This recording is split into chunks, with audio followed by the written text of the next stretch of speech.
All right, let's see what we got. You can pause to read. It's basically someone saying that they wanted my opinion on another creator's video saying that independent women are masculine. She says a lot of women like this guy's page and they talk about being feminine women, and she says she doesn't know, but it sounds like brainwashing, and she doesn't know why it's making her uncomfortable. So she wanted me to take a look at it. So let's look at it. A lot of the masculine energy we get from women comes from trauma. Women who had to be extremely independent all the time as means of survival. Never having a man that is comfortable enough in his own masculinity to lead. A lot of women out here are in their masculine energy because no men have created a safe enough space for them to be more feminine. Okay, yeah, no, I get it. There's a lot to pick apart with this one. Let's start with how heteronormative it is. We always dive in with this assumption that relationship dynamics have to be between a man and a woman, and that's just not the case. You gotta remember that there's people out here who don't date men. So this idea of the reason why she's like this is because she just couldn't find the right man, this is super outdated. Let's tackle the big one real quick. Masculine energy, feminine energy.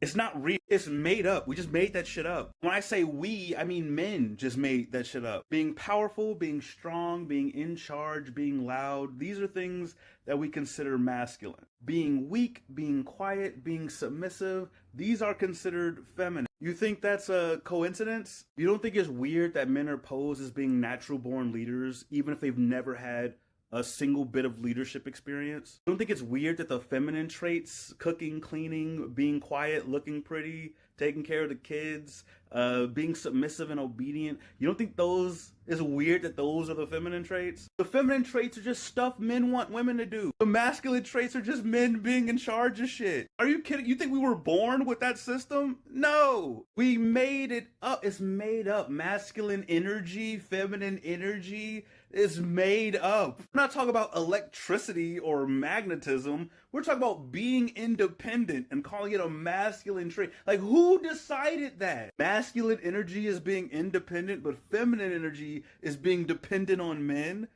You think that's a coincidence? What basically happened was we took specific details about male and female physiology and we just ran with them. For example, women are physically more vulnerable while pregnant, which means that if a woman's having a man's child and he wants that child to survive, it's his prerogative to make sure that she's safe while pregnant. We'll take that concept and say women need to depend on men for safety. That includes women who are not pregnant and will never be pregnant. That includes women who don't date men. All women are dependent on men for safety. Men are just natural born whether they protected anything ever before in their life, just by virtue of being a man, this is now the role they play in life. Regardless of the fact that times have now changed and women are no longer victims to the elements or wild animals, now the biggest thing they have to protect themselves from is men. We still keep that men are in charge, men are protectors, men are the leader stuff